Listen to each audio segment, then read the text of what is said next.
Bonjour à toutes et à tous. Eh bien, écoutez, je suis ravie de vous accueillir ce matin pour ce nouveau webinaire organisé par le département formation du Moniteur. Donc, le Moniteur, comme on peut le voir sur la slide qui suit, ce sont plus de 5000 stagiaires formés chaque année, 300 programmes de formation au bas mot et 1500 sessions de formation planifiées chaque année. Élise, si je peux te laisser passer sur la slide de d'après. Et puis, ce sont des formations en présentiel ou à distance, voilà, sur des formats classe virtuelle, e-learning ou encore blended learning. On va passer en slide 3. Donc, nous avons, comme vous le verrez, une large gamme de formations sur diverses thématiques. Je vous invite notamment à noter ces nouvelles thématiques, dont une rubrique Soft Skills, rubrique dédiée à l'acquisition des compétences interpersonnelles et comportementales dans le secteur du BTP. Une rubrique, cela va de soi désormais, en numérique et intelligence artificielle. Et puis, bien évidemment, une rubrique en performance énergétique et environnementale, sujet qui va nous intéresser ce matin à travers ce webinaire autour du décret tertiaire et de l'efficience énergétique de votre parc ou de vos bâtiments. Je vous ai mis sur la slide qui suit quelques-unes des formations que nous proposons sur le sujet. Donc, vous pourrez bien évidemment venir les consulter sur notre site. Et c'est l'une de ces formatrices, donc Élise Capucciati-Lavigne, que nous avons le plaisir de recevoir ce matin pour en parler. Donc, Élise est une formatrice spécialisée en immobilier d'entreprise et en performance et efficience. Elle possède près de 20 ans d'expérience dans le domaine commercial et la relation client, notamment en tant que business développeur, directrice commerciale et marketing, et puis membre de comité de direction pour des PME et des TPE dans divers secteurs. Et donc, Élise est également fondatrice et gérante de Diane Consulting, et elle a orienté son expertise vers donc la formation spécialisée en immobilier d'entreprise et tout ce qui touche à l'optimisation de la performance de ces organisations. Je vais donc lui laisser la parole pour cette intervention. N'hésitez pas tout au long à poser vos questions via le petit module point d'interrogation que vous devez avoir sur votre menu GoToWebinar et je les lui relayerai en fin d'exposé. Merci à tous. Élise, je te laisse la parole et je vous donne rendez-vous tout à l'heure pour les questions. Bon webinaire. Bonjour à tous, merci Laurence. Bonjour à tous, bienvenue. Merci d'être parmi nous pour cette thématique effectivement qui est d'actualité au niveau de la réglementation. Il y en a un long paquet et on va en parler aujourd'hui. Effectivement, j'accompagne les maîtres d'ouvrage sur leurs problématiques immobilières liées sur les domaines de l'immobilier d'entreprise, tout ce qui va concerner les réhabilitations et donc en tant qu'assistance à maîtrise d'ouvrage, être force de conseil pour chacun d'entre vous sur vos problématiques immobilières, tant de mise en conformité réglementaire liée aux réglementations en vigueur, on va en reparler tout à l'heure, mais effectivement, tout ce qui peut être projet immobilier, qu'on parle de réhabilitation d'un bâtiment, qu'on parle de cession d'actifs, qu'on parle de réaménagement d'espaces de travail aussi, puisqu'on est dans l'ère post-Covid, d'évolution des modes de travail et d'évolution des organisations. Donc, tous ces sujets sont encore d'actualité, bien sûr, en accompagnement aux assistants en tant qu'assistante à maîtrise d'ouvrage. Ce que nous voulions effectivement aborder aujourd'hui, c'est en tant que, pour ma part, formatrice depuis plusieurs années au sein du Moniteur, j'accompagne effectivement sur, en tant que formatrice sur le décryptage du décret tertiaire, le comprendre son cadre réglementaire, et puis aller encore plus loin sous une formation un peu plus dense sur vraiment rentrer sur les aspects très techniques de l'efficience énergétique de vos bâtiments en vue de les rendre conformes d'un point de vue réglementaire et effectivement une autre formation sur les systèmes de GTB, GTB qui sont des outils au service de la performance énergétique de vos bâtiments, des grosses machines très complexes qui se digitalisent de plus en plus, donc voir comment est-ce qu'on peut faciliter l'installation de ces outils. Alors, il est vrai que la vraie question, c'est de se demander comment est-ce qu'on peut rendre plus efficient ce parc immobilier que vous avez en gestion, qu'il soit à la propriété ou qu'il soit à la location, ça ne change absolument rien. Vous avez dans tous les cas effectivement des obligations en tant que propriétaire, en tant que locataire. Il est très clair que l'immobilier, comme vous le savez tous, est le deuxième poste de coût des entreprises après la masse salariale. Donc la question qu'il faut se poser, c'est comment est-ce qu'on peut optimiser ce parc immobilier ou ce bâtiment que vous avez en gestion, peu importe, la réflexion reste la même. Très clairement, l'immobilier reste un élément d'attractivité de votre marque employeur pour vous permettre de recruter, de conserver des talents. Effectivement, les vraies questions qui se posent en tant que maître d'ouvrage, c'est de se dire, voilà, est-ce que ma localisation est bonne? Et c'est vrai que les candidats que vous pourriez être amenés à recruter ou les collaborateurs que vous souhaitez conserver, c'est de se dire, est-ce que mon site est bien localisé, proche des transports en commun? Est-ce qu'aujourd'hui, je propose du télétravail ou pas? C'est un vrai sujet qui s'est démocratisé post-Covid, où maintenant, dans les fiches de poste, on voit effectivement un nombre de jours de télétravail qui sont systématisés dans les offres d'emploi, alors qu'avant, ce n'était pas le cas, hein, on ne va pas se mentir. Il y a encore un autre élément qui va faire de votre société en tant que marque employeur, l'attractivité au sein de vos bâtiments de futurs collaborateurs, ça va être l'état des locaux. L'état des locaux et qui est très poussé par ces réglementations. Ça va être la typologie d'aménagement que vous proposez. Est-ce que vous êtes en bureau individuel, en open space, en flex office? Si je vous dis tout ça, c'est pas par hasard, c'est que ça va forcément faire écho avec les réglementations qui sont en vigueur. Je pense notamment au décret tertiaire, qui est un sujet où on va venir vous demander des efficiences énergétiques en fonction de vos typologies d'installation et d'aménagement, quid en open space, quid en flex office, et qui va vous objectiver des kilowattheures par mètre carré. On y reviendra. L'optimisation de l'efficience énergétique de votre parc, l'idée aussi, c'est d'en faire une réduction de vos coûts, de réduction de cette charge immobilière. Pourquoi? Plus vous allez réussir à rendre votre parc immobilier plus efficient, tant dans ses aménagements que dans sa réhabilitation quelque part, ça va vous permettre de réduire votre facture énergétique en bas de page. Donc, c'est clair que c'est favorable, outre rentrer dans la conformité réglementaire, ça va vous permettre aussi de réduire vos charges immobilières en rendant vos bâtiments conformes. Et puis, effectivement, cette mise en conformité face aux réglementations en vigueur, que sont le décret tertiaire, qu'on appelle également autrement le DET, le décret BAX, lié à la GTB, on en a un tout petit peu parlé au-dessus, et puis la taxonomie verte, et puis il y en a encore plein d'autres. Comment on en est arrivé là? J'aime bien mettre ce sujet en avant.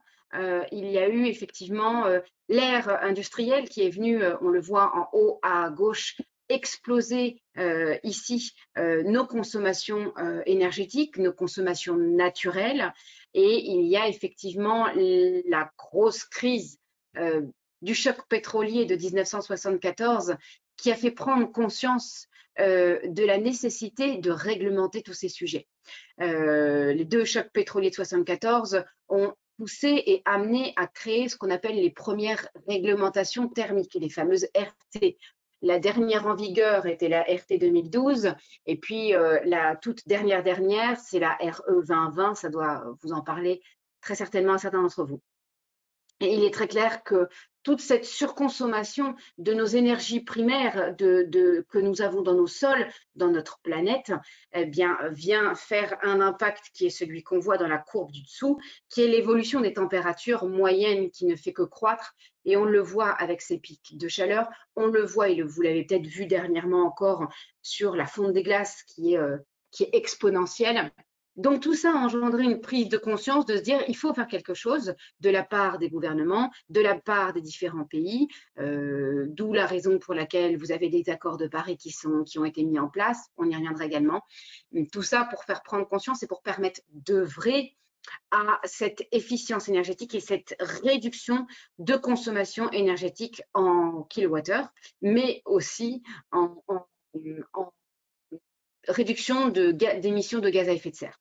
Si vous prenez le graphique en haut à droite, là, vous êtes concernés tous, à la fois à titre personnel, individuel dans vos habitations, mais aussi dans le cadre de votre activité professionnelle, puisqu'on peut voir la partie grise, vous voyez tout ici, en haut à droite, où on a la part résidentielle et tertiaire dans l'évolution de la consommation finale énergétique par secteur.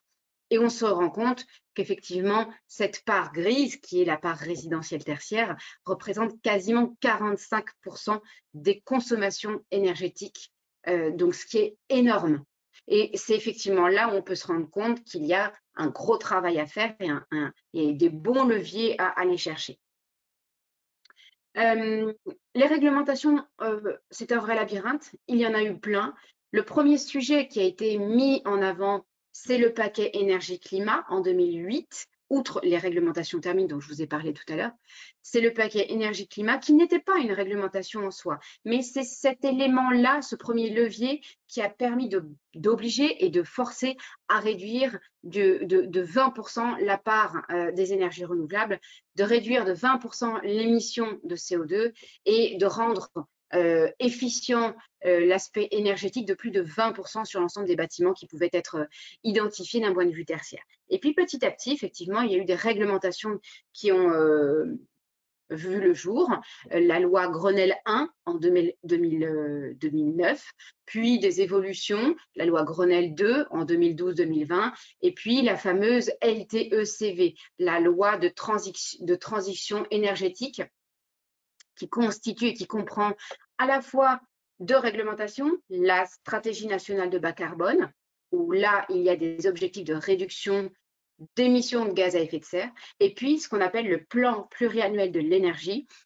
qui lui a pour vocation d'aller faire des réductions de consommation d'énergie en kilowattheure.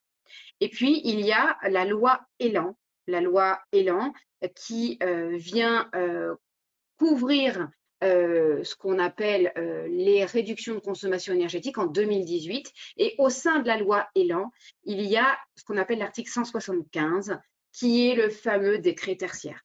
Je répète donc, le décret tertiaire est un article de la loi Elan qu'on peut retrouver en 2018 ici, la bleue foncée, qui pousse et qui oblige les entreprises à réduire de 40% leur consommation énergétique des bâtiments tertiaires de plus de 1000 m² pour 2030, un objectif de réduction de 50% de leur consommation énergétique pour 2040 et un objectif de 60% de leur consommation énergétique à 2050.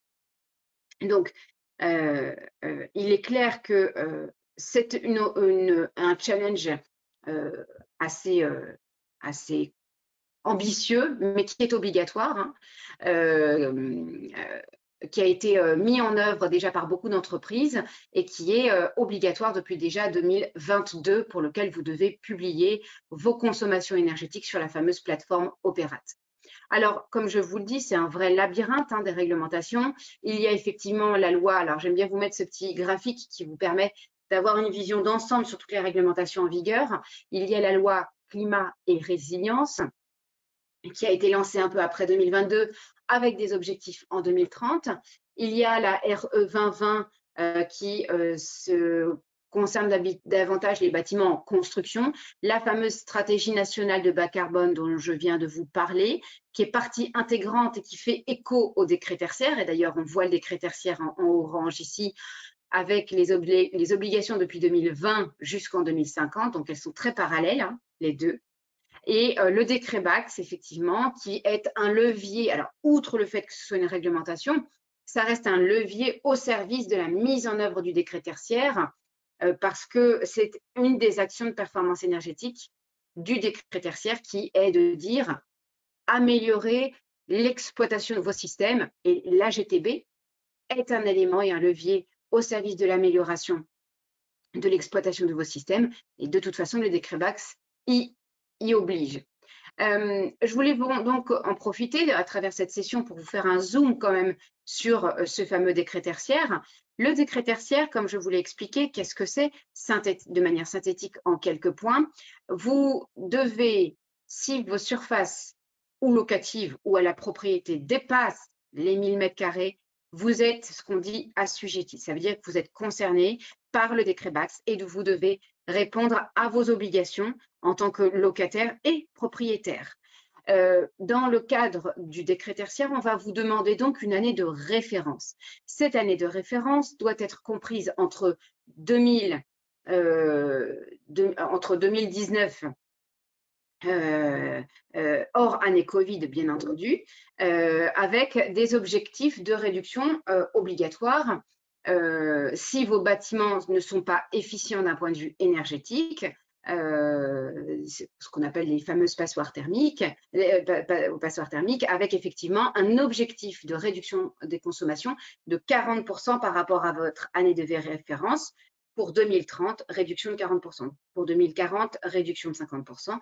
Et pour 2050, réduction de 60%. Si par contre vos bâtiments sont déjà efficients ou récents ou pour lesquels vous avez déjà fait des travaux, dans ces cas-là, on va raisonner sur la base de seuils, en fonction de votre typologie d'aménagement. Si vous êtes en open space ou en flex office, vous allez avoir des seuils qui sont différents et qui vous sont imposés, toujours en rapport avec votre année de référence que vous aurez déclarée. D'accord? Cette mise en œuvre, elle doit être ce qu'on appelle économiquement soutenable pour les entreprises. Il y a différentes modulations possibles. Il y a des modulations automatiques. Vous ne le faites pas, c'est automatique dans Opérate, qui sont liées à la fois à la météorologie, puisqu'en fait, la plateforme Opérate, qui est la plateforme de l'ADEME, est automatiquement paramétrée avec Météo France. Et donc, il y a une modulation automatique de vos objectifs à atteindre en kilowattheure par mètre carré en fonction de votre localisation et de la météorologie, avec quand il peut y avoir des pics de grand froid ou une canicule, ça va venir faire varier automatiquement vos objectifs. Autre élément de modulation automatique possible, ça va être tout ce qui va concerner votre altitude, si vous êtes au niveau de la mer ou si vous êtes en altitude en montagne. Ce n'est pas la même chose. Et auquel cas, là, toujours dans Opérate, il y a une modulation automatique de vos objectifs. Vous n'avez rien à faire. Ces objectifs, ils sont calculés comment? Ils sont calculés par rapport aux données que vous allez saisir dans Opérate. Comment est-ce que vous allez saisir, collecter déjà vos données dans Opérate? Vous allez le faire par rapport aux différents usages que vous allez renseigner. Chauffage, refroidissement, éclairage, production d'eau chaude sanitaire, auxiliaire, autres usages. Tout ça, en fait, vous allez pouvoir aller collecter ces données sur ces différents usages grâce à des compteurs et des sous-compteurs qui sont nécessaires. Sinon, vous ne pourrez pas collecter vos données et du coup les publier dans Opérate en conséquence. Vous publiez donc vos données dans Opérate. C'est un fameux reporting des consommations. Et quand vous avez publié à la fois l'année de référence dans Opérate et les données collectées, eh bien, automatiquement, Opérate va vous donner les objectifs que vous devez atteindre, soit, je répète, par moins 40, moins 50, moins 60% si vous êtes en passoire thermique, soit en fonction des seuils si vous êtes en bâtiment déjà efficient. D'accord? Ces déclarations devaient être effectuées au 30 septembre 2020. Ils l'ont repoussé en 2022, donc ça doit déjà être opérationnel et en ligne pour vous depuis décembre 2022. Donc ça, c'est sur les données initiales. Et chaque année, au 30 septembre de chaque année, vous devez réactualiser vos données de l'année en cours dans Opérate. D'accord? Qui est concerné? Je vous ai dit les surfaces locatives de plus de 1000 m², que vous soyez propriétaire ou locataire. Les bâtiments qui sont concernés, lesquels sont-ils? Ça va être les bureaux, les commerces, les hôtels, les administrations, les espaces sportifs, les espaces d'enseignement, où là, effectivement, on va retrouver des seuils spécifiques sur le domaine de l'enseignement, sur les fourchettes de kilowattheures par mètre carré à atteindre. La santé, les espaces culturels, de culture j'entends, les transports et les prisons. Qu'est-ce qui n'est pas concerné à cet assujettissement? Ça va être les logements. Donc, tout ce qui est espace d'habitation n'est pas assujetti, n'est pas concerné. L'industrie ne l'est pas non plus. Tout ce qui est domaine d'agriculture, de défense et de lieux de culte ne sont pas concernés par le décret tertiaire. Les propriétaires d'un bâtiment tertiaire doivent saisir les données relatives à son patrimoine ainsi qu'une année de consommation de référence avant, comme je vous l'ai expliqué, le 30 septembre 2022, d'accord? Dans ce qu'on appelle Opérat, comme je vous l'ai dit en résumé, on appelle ça l'Observatoire de performance énergétique de la rénovation des actions du tertiaire, qui est mis à disposition par le site de l'ADEME, A-D-E-M-E. L'année de référence, comme je vous en ai parlé, elle doit être comprise entre 2010 et 2020 hors année Covid, donc en réalité 2010-2019 inclus. La consommation de référence est exprimée en énergie finale. C'est ce qu'on a vu tout à l'heure. L'énergie finale, en fait, c'est l'énergie transformée. On prend l'énergie primaire qu'on transforme après acheminement, ça devient l'énergie finale. Et elle se mesure, comme je vous l'ai dit, au compteur de gaz, d'électricité, sur une année complète d'exploitation, donc 12 mois consécutifs. Tous les postes de consommation sont concernés, alors à l'exception pour le moment encore des bornes de recharge de véhicules électriques. Ces consommations énergétiques des véhicules électriques peuvent être déduites de vos consommations en kilowattheure de la plateforme Opérat. En raison de la particularité sanitaire de l'année 2020, les consommations, comme je vous l'ai dit, énergétiques de 2020 ne pourront être considérées comme représentatives. Il y a ce qu'on appelle la mise en place d'un plan d'économie d'énergie. Il doit ensuite mettre en place un plan d'économie d'énergie et indiquer après année les consommations réelles, les consommations de l'année N. Nous avons ici, vous voyez dans ce graphique, les différentes séquences, les différentes étapes historiques du décret tertiaire et donc toutes les évolutions qu'on peut retrouver du décret tertiaire. Le décret tertiaire, comme je vous l'ai dit, il appartient à la loi Elan et c'est un décret qui évolue chaque année et avec ce qu'on appelle des arrêtés méthodes. Les arrêtés méthodes, c'est ce qui lui permettent en fait d'évoluer et d'intégrer parfois des seuils, d'intégrer la diffusion de ce décret tertiaire à plus large, à l'outre-mer, à modifier les seuils. Donc, c'est un décret qui évolue tout le temps, d'accord? Ça, il faut en avoir conscience. Et c'est vrai que dans les formations, on explique toutes ces évolutions qui existent et possibles. Quand vous avez donc identifié votre année de référence, quand vous avez identifié si vous devez raisonner en énergie finale ou en énergie primaire selon que vous êtes entre guillemets en passoire thermique ou en bâtiment déjà efficient et que vous avez saisi vos données, vous devez rentrer dans une mise en conformité de 2022. Donc, je vous ai mis ici une mission, comment dérouler sa mission en 3 phases. En jalon 1, vous avez votre fameuse mise en conformité de 2022 avec l'acquisition des données à déclarer, comme je vous l'ai dit, sur Opérat. Vous devez renseigner les données des bâtiments et des consommations annuelles de 2020, 2021, 2022 sur la plateforme Opérat, 2023 également. Ce qui leur permet du coup d'aller définir vos objectifs à atteindre. D'ici 2026, vous avez le jalon 2, c'est votre stratégie de réponse au décret. Pour cela, pour tous les bâtiments de plus de 2000 m², vous aurez l'obligation de faire ce qu'on appelle l'audit énergétique du bâtiment. C'est une obligation réglementaire. Après, c'est vrai que le fait de faire ces audits énergétiques va vous faciliter le travail pour le décret tertiaire, puisque dans le cadre de l'audit énergétique, vos données seront déjà collectées, du coup, que vous pourrez utiliser pour le décret tertiaire. Vous allez devoir, sur ce jalon 2, définir un plan d'action à l'échelle ou du patrimoine ou de votre bâtiment pour atteindre vos objectifs 2030. Et vous allez devoir définir les modalités de coopération entre propriétaires et locataires ou entre bailleurs et preneurs, appelez-le comme vous voulez. Et d'ici 2030, le jalon 3, vous allez devoir mettre en exécution le plan d'action qui aura été proposé en jalon 2. Vous allez mettre en place l'accompagnement réglementaire, vous allez le déployer à l'échelle du parc ou du bâtiment et vous allez mettre en place ce qu'on appelle les contrats de performance énergétique qui sont incontournables, essentiels dans le cadre du déploiement du décret tertiaire, puisque c'est vraiment le contrat de performance énergétique, un élément en lien entre le propriétaire et le FME, qui est un contrat d'obligation de résultat dans la mise en place de l'efficience énergétique et le recommissioning. Et puis, d'ici 2030, ensuite, vous avez tous vos jalons à chaque 31 décembre avec l'atteinte des objectifs à moins 40% qui sera évalué, avec un premier audit de vérification d'atteinte des objectifs. Et puis, la même chose sur les réductions à moins 50% et moins 60% en termes d'audit pour voir si vous avez atteint vos objectifs. Ces fameux objectifs de réduction énergétique, l'obligation vise à réduire, comme je vous l'ai expliqué tout à l'heure, les consommations d'énergie finale, tout usage confondu, et deux modes de preuve sont prévus. Soit vous avez une réduction des consommations d'énergie, des consommations énergétiques, ce qu'on appelle en valeur absolue, en valeur relative.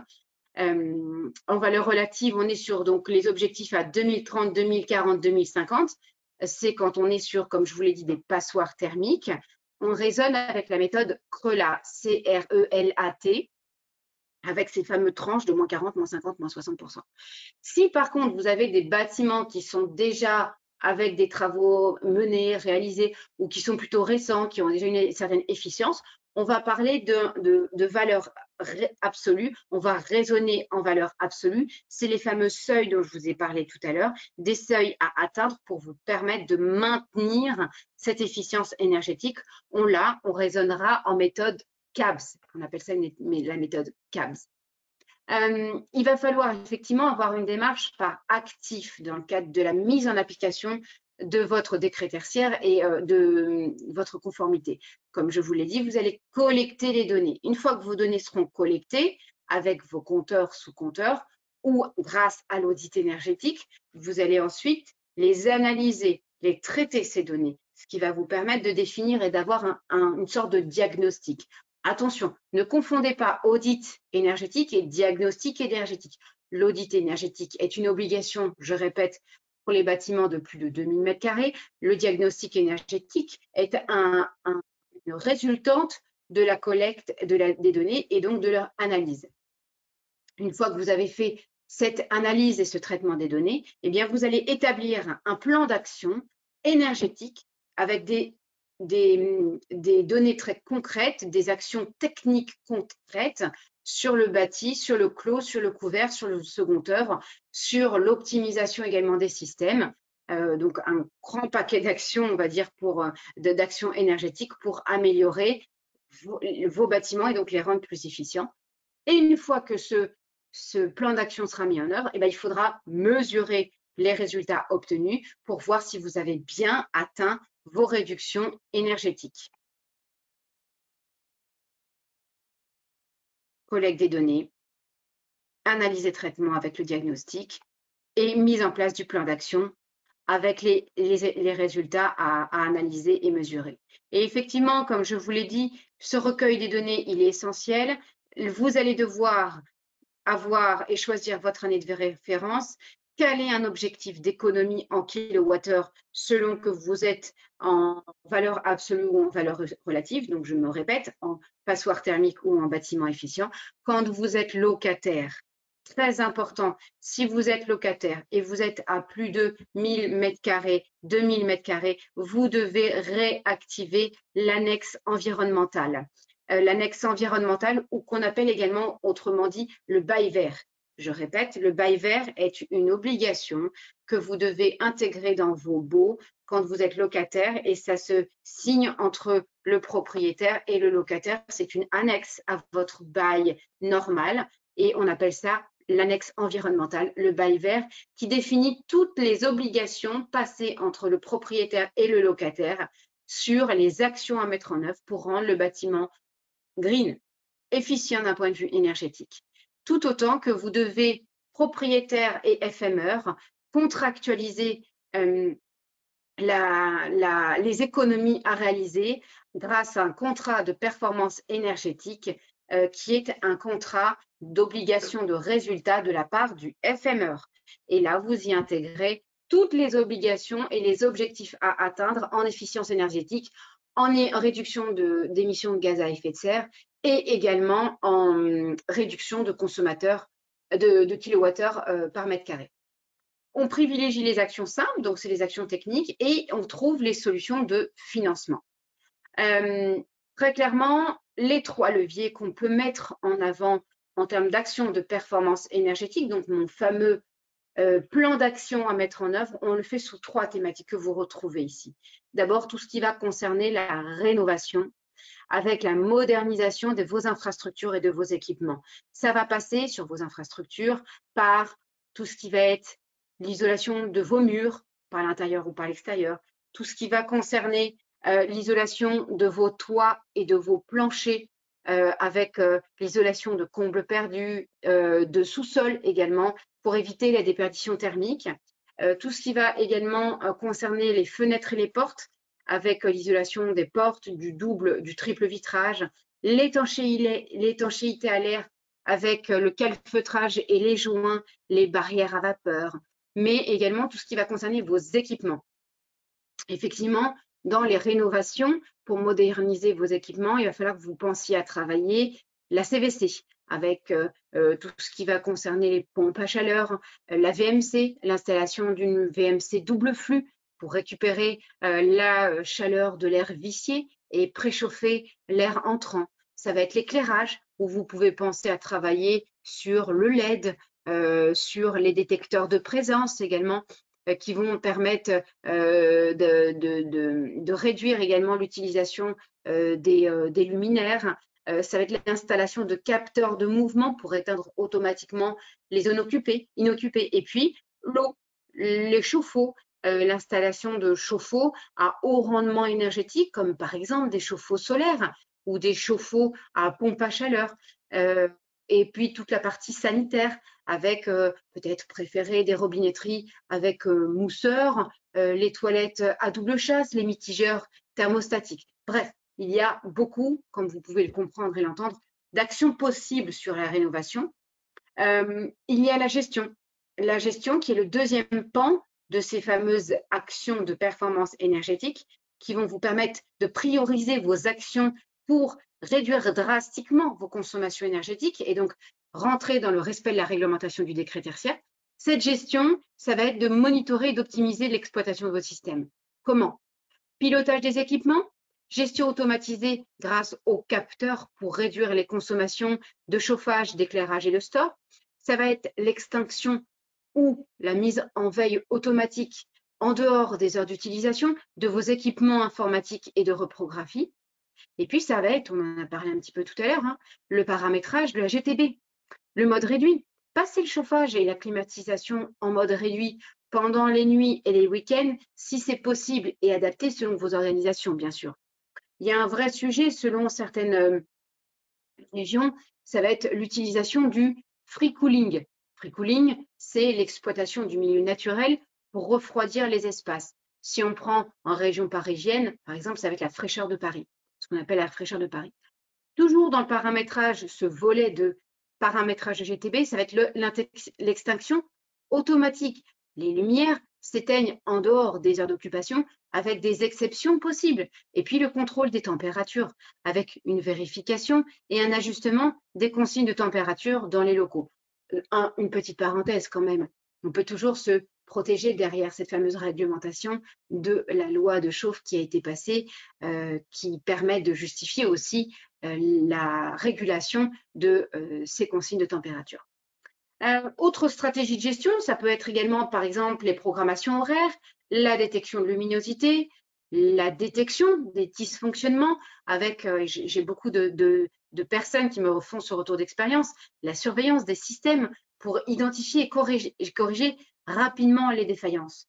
Ça va être la variation des pompes de circulation avec la régulation de la vitesse des pompes en fonction de la demande pour économiser l'énergie. Tout ça, je peux vous dire que en très peu de temps, ça vous permet d'atteindre très facilement et de les dépasser les fameux 40% d'efficience énergétique à atteindre d'ici 2030. J'en ai beaucoup qui les ont mis en place et vraiment, ça a été très, très efficace, très rapidement. Le troisième volet, c'est le volet de la sensibilisation. C'est plus dur. C'est les gens. C'est encourager les occupants à adopter un comportement responsable.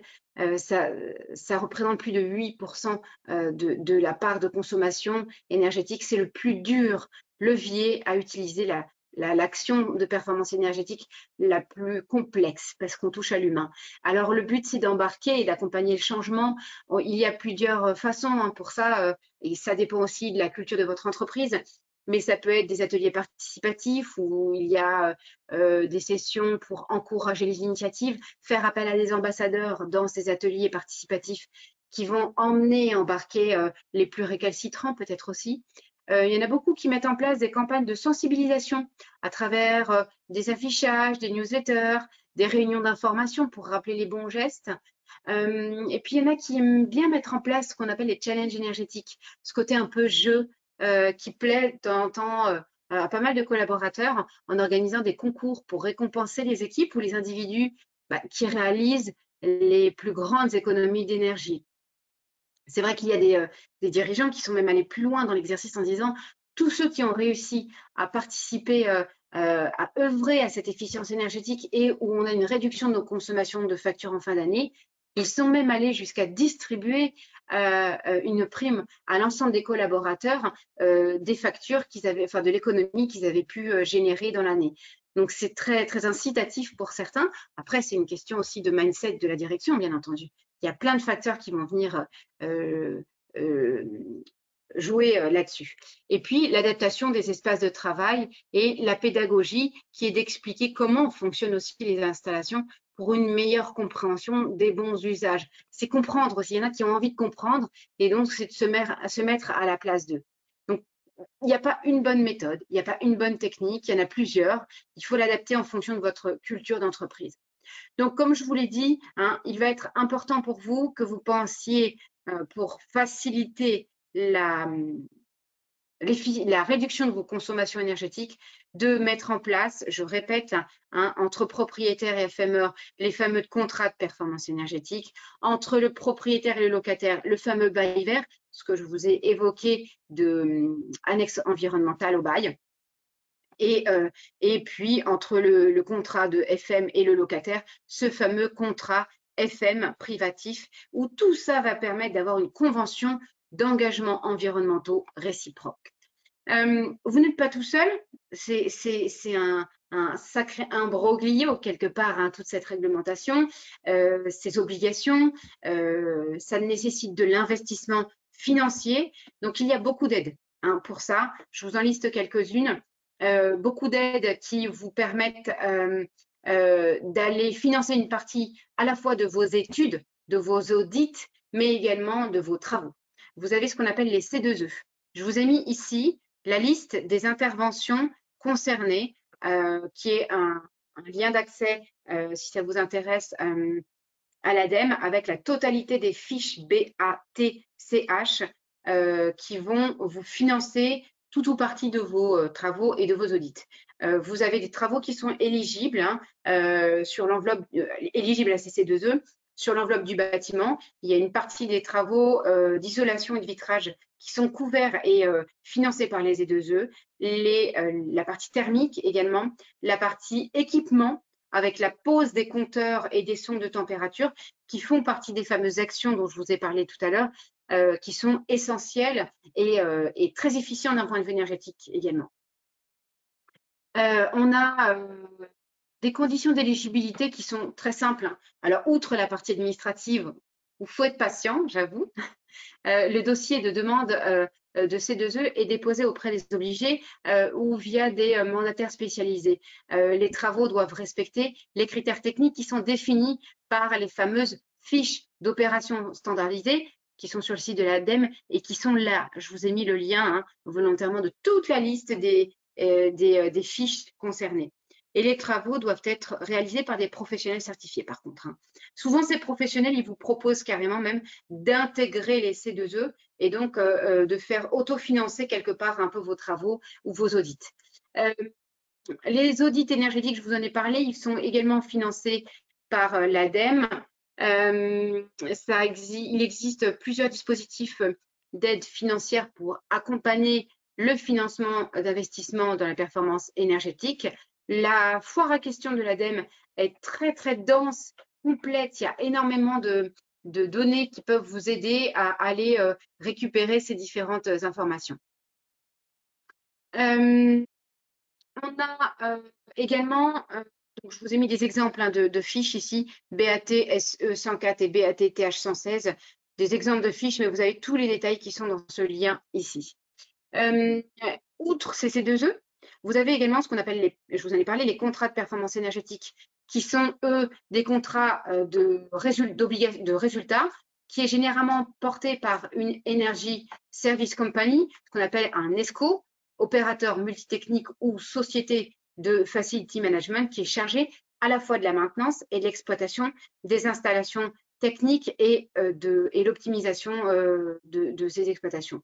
Les parties prenantes, si vous êtes propriétaire, vous êtes titulaire en direct de ce CPE, l'avantage c'est de responsabiliser très clairement le prestataire sur les économies d'énergie tout en l'intéressant au résultat. Si vous êtes locataire, cet outil, ce CPE, gagnera à être lié à la fameuse annexe environnementale que je vous ai dit, le bail vert, par souci de cohérence et peut même, en liaison avec le bailleur, vous permettre d'intervenir sur les modalités d'intervention du prestataire en charge du contrat.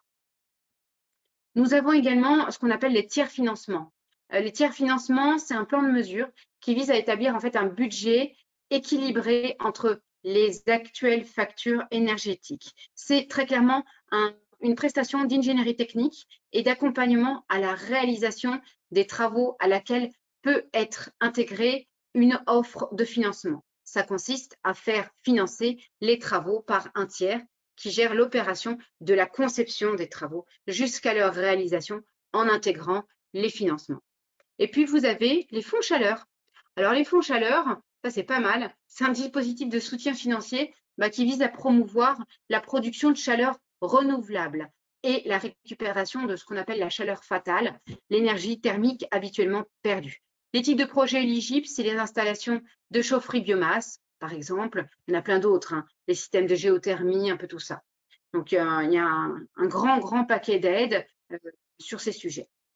J'ai terminé sur le sujet du décret tertiaire. Je voulais vous faire un petit zoom sur le décret BACS également, parce que c'est un sujet également sur lequel vous vous retrouvez. Ce décret BACS, c'est une obligation depuis 2020.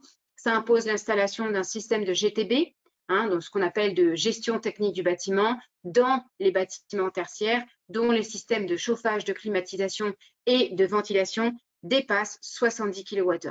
L'objectif, il est simple, c'est d'automatiser la gestion énergétique des équipements pour permettre un suivi, une analyse et une optimisation des consommations énergétiques. Les échéances, c'est quoi? Depuis 2021, il y a une obligation pour les bâtiments neufs supérieurs à 290 kWh.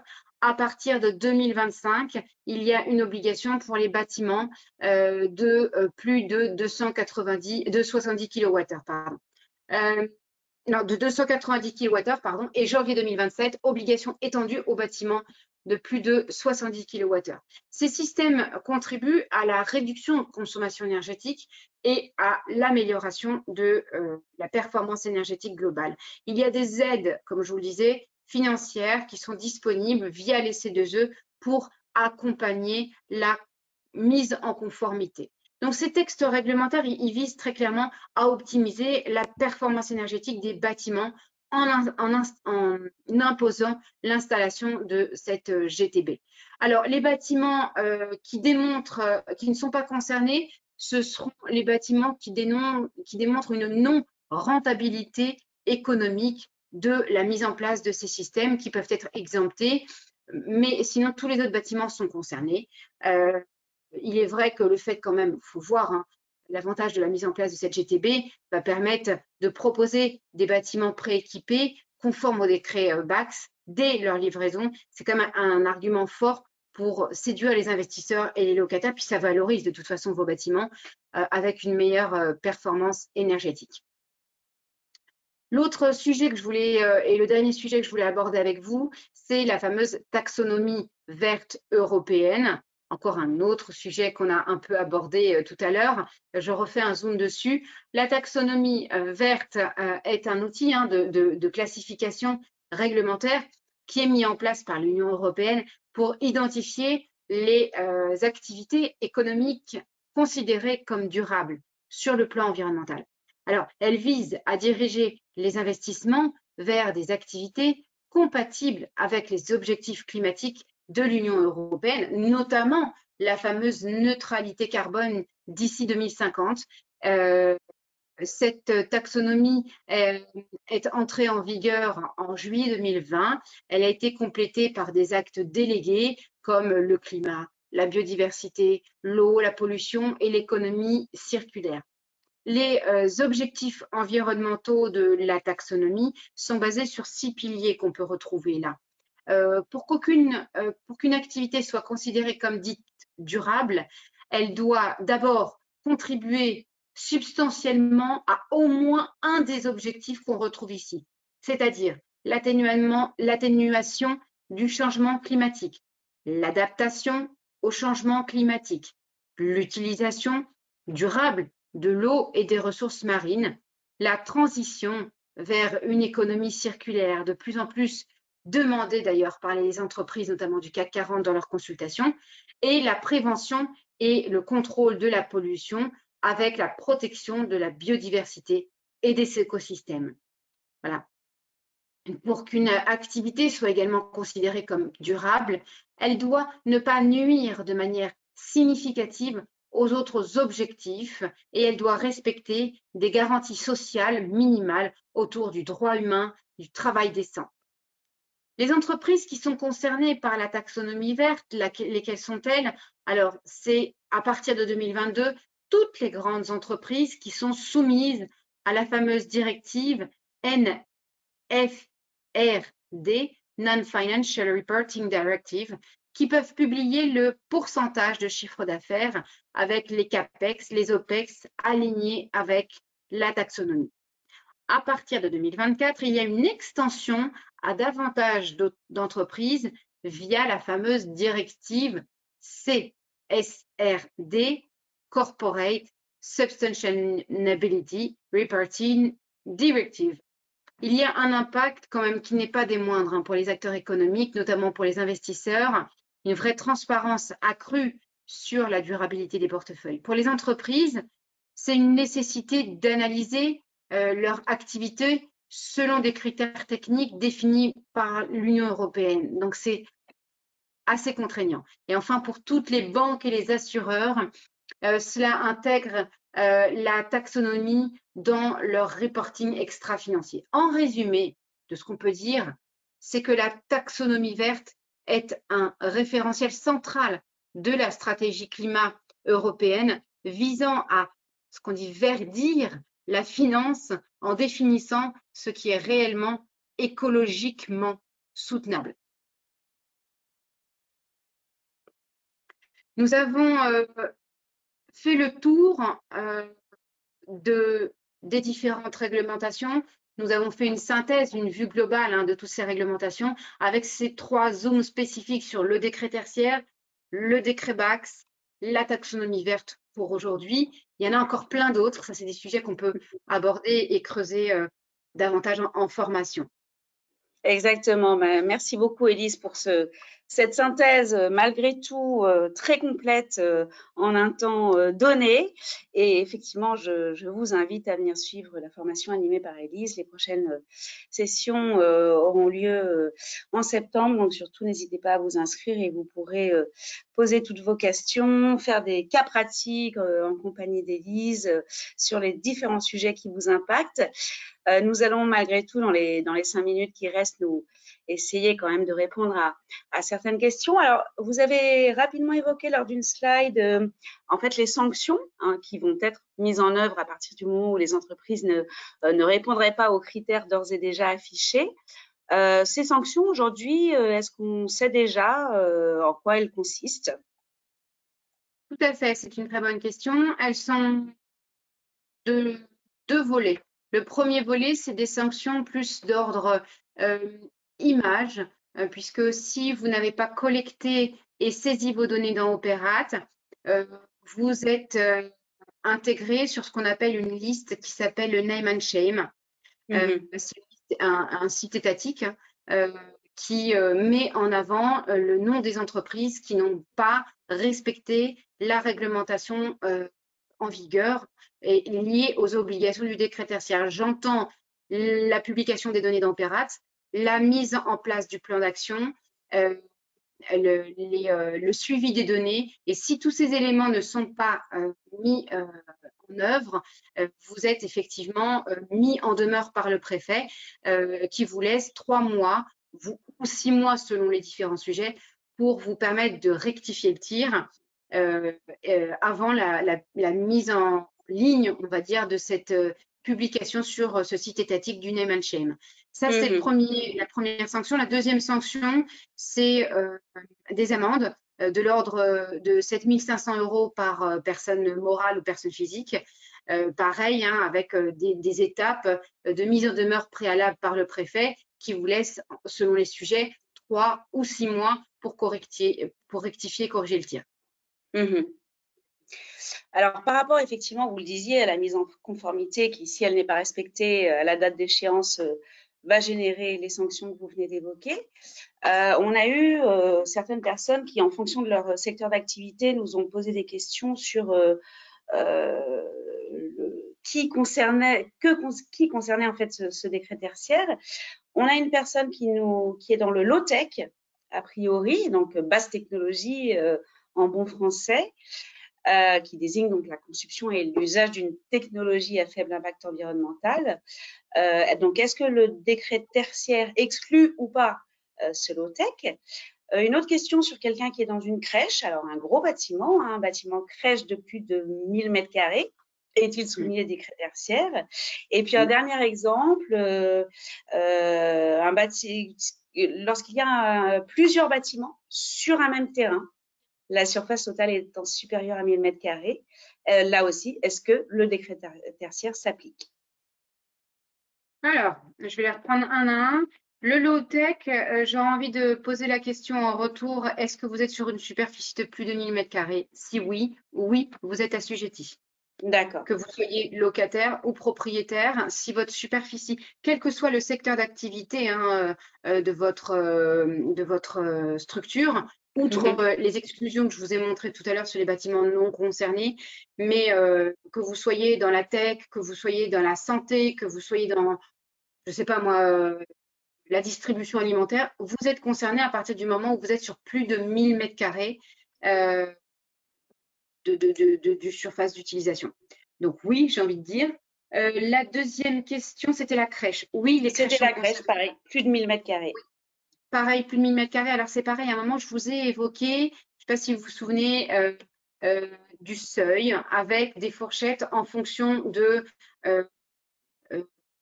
vos typologies d'aménagement.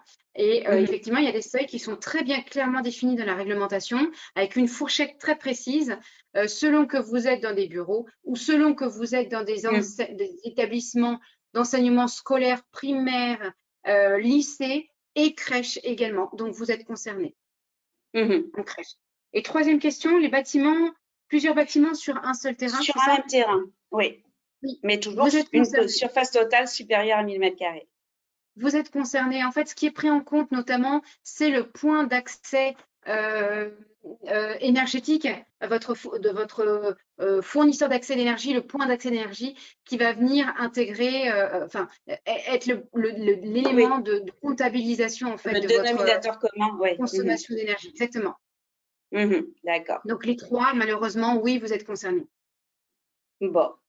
Vous avez beaucoup parlé des financements et c'est très bien parce que avant même que vous n'évoquiez le sujet, on avait eu des questions là-dessus, les aides, les financements, etc. Donc, ça a été bien détaillé. Première question malgré tout, est-ce que ces différents financements que vous avez évoqués sont cumulables? Oui, tout à fait. Alors, je répète, je rappelle, vous avez deux types de volets.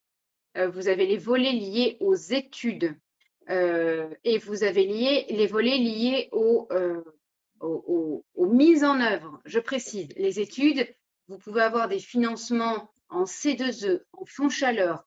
Hein, je reviens sur les visuels parce que c'est assez, voilà. Oui, parlant.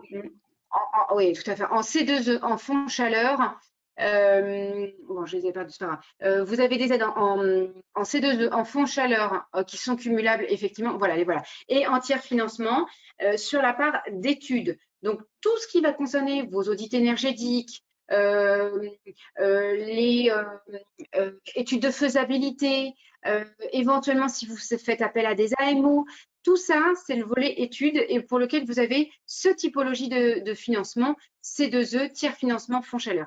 Et pareil sur l'autre volet réalisation, pour la mise en œuvre, par exemple, de panneaux photovoltaïques, la mise en œuvre d'une chaudière ou d'une pompe à chaleur. Tout ça, vous pouvez avoir des C2E, tiers financement, fonds chaleur dans ce domaine-là. Tout à fait.